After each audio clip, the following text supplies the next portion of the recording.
with the lovely Francis Lung. How are you doing, Tom? Hello, I'm good. It's been a while since we caught up in, I believe, the pub next door font. Yeah, that was a long time ago. I know, like you've had a couple of volumes out since then. Couple of EPs. Yeah, and what's been going on? Big news of late. Yeah, so I've got a record coming out in August in the UK and in the States. And it's coming out in September in France and Belgium.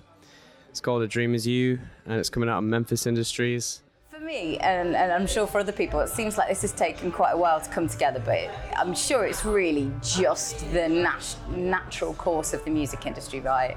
Like getting yourself out there. I guess so. It's a really odd sort of battleground to sort of maneuver, because if you don't do anything, then nothing happens.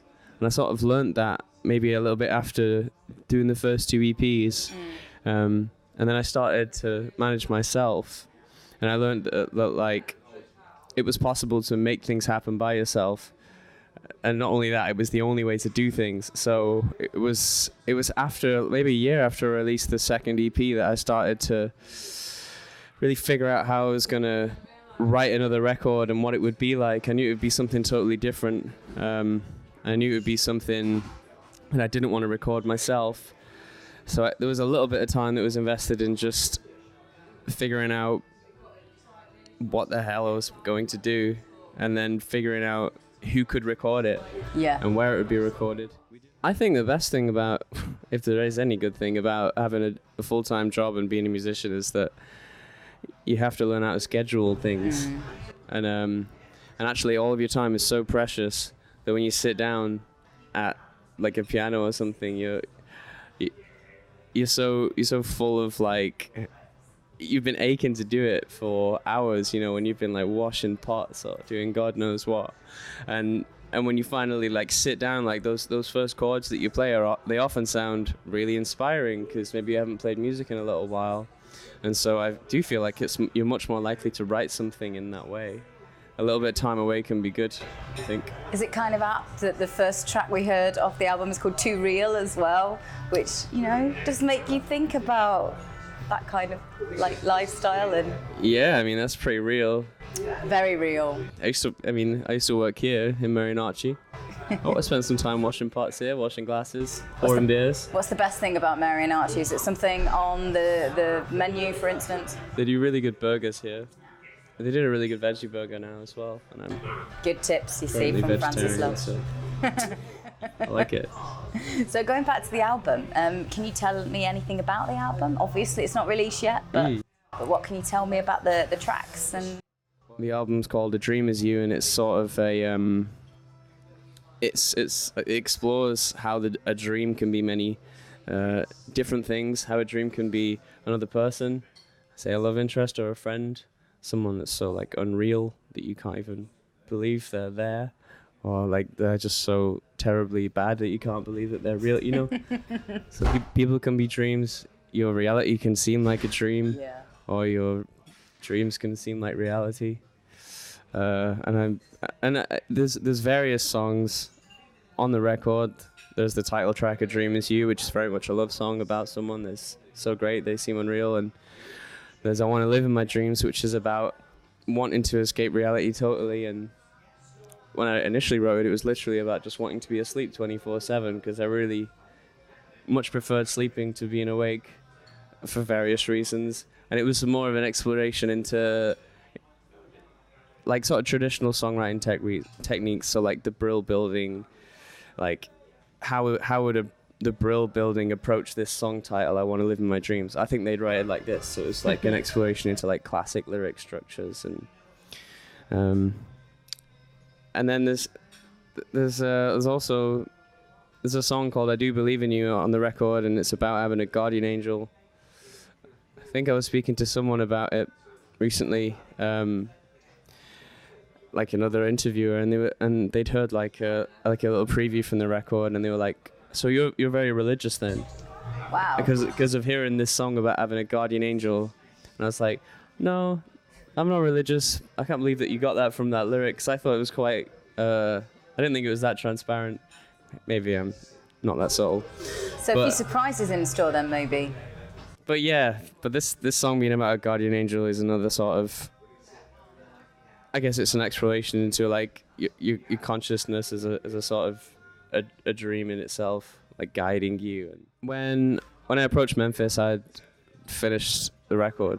I'd demoed it 3 times, and then I'd recorded it with Brendan, and it was on good faith that we were going to get signed with somebody, and I was lucky enough to get put in touch with them, and we sort of like drip fed them tracks and like forced them to come down to Manchester to listen to the whole album, because we didn't want to give it to them and then have them sort of fall out of love with it. We wanted to like have the track listing in order as it would be, and just get them to sit down and listen to it from start to finish, and then just take that experience with them. And then we felt like that was more foolproof than just some disposable MP3s and an inbox. You kind of reeled them in. Kinda. I mean, it worked. They've got some amazing musicians on Memphis. Yeah. I mean, the likes of Field Music. Was it the people like that really kind of attracted you to them as a label? For sure. Like I remember when I was maybe 15 or 16, I used to watch like videos of like Channel M and stuff. I used to watch Field Music and like their solo projects, and I remember like watching them on Channel M, like doing like this sort of guitar music that I really wanted to make. And I thought that nobody was doing it until I watched that video, and then it was like, oh, like everything that I've been working on is over. So that was 15-year-old me. I'd been beaten to the punch by Field Music, so it's kind of cool to be on that label now. Yeah, I was gonna say, I don't think that's a bad thing to be beaten to things by Field Music, because you know those guys. Yeah, they've probably beaten a lot of people to a lot of things. Yeah. Memphis Industries must feel like an absolute dream, though. Yes. I mean, you've had a dream. Big musical career. I mean, previously in Woo Life as well. Yep. Does it feel like it's properly on your footing the way that you want to run the show? Yeah, it's refreshing to just do things by yourself, because you really don't have to answer to anyone. I know I said before about sometimes you can get a little bit stuck because there's no one to bounce off of, but when you finish something, you just have to ask yourself if it's good. You don't have to really ask anybody else, and that's so refreshing. Sometimes it can take a long time to finish something in a band because everyone has to be happy, and more often than not, everyone isn't happy by the end of it. So, did you learn any lessons through the process that you'll take forward when you make more music in future? I think simplicity is key.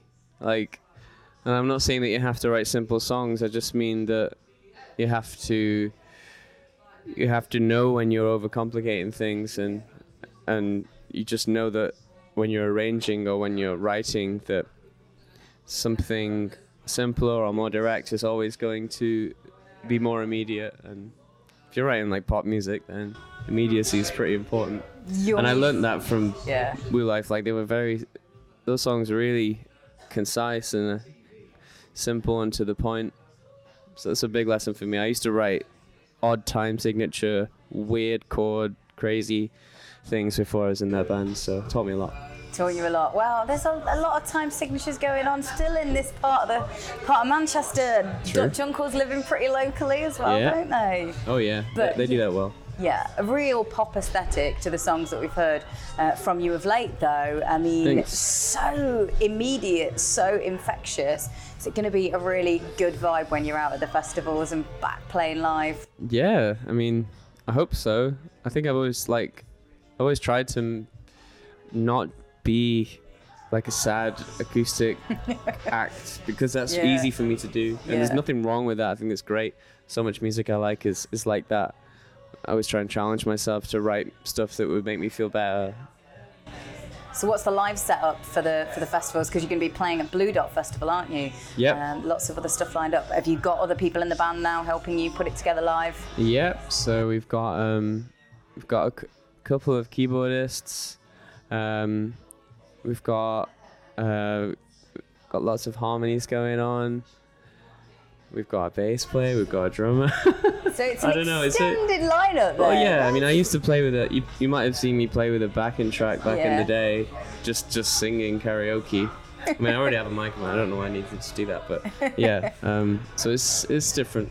It's great to be in a band. Yeah. And it's nice to play the kind of music that I play now, because I guess this like dream pop, power pop music that I'm making now is music that I've always wanted to make. And it's a really happy vibe, which I love. And I mean, the lyrics might be like dark, but the general consensus of the melody is happy. I think from most of the recent music that I've heard. But where else are you going to be? Obviously, I've mentioned Blue Dot, but what have you got lining up? Have you got tour dates around the release? Yeah, so we're playing at Manchester International Festival on the Sound City stage as part of the Distractions sort of curation. So that's something else in July, and then. We're going to be hitting some record stores when the record's out in August, so we'll be hopefully coming somewhere near you in that time, around August 2nd. And we have a tour. We have a UK tour coming up as well, so we'll be playing lots of dates. We're going to go to Paris, we're going to go to Belgium.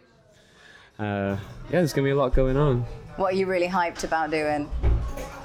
Playing in general. Just literally getting out there and playing it live. And for people to hear the record and for people to like know these songs, because I suppose I've worked on them for a really long time, and it's good to play them.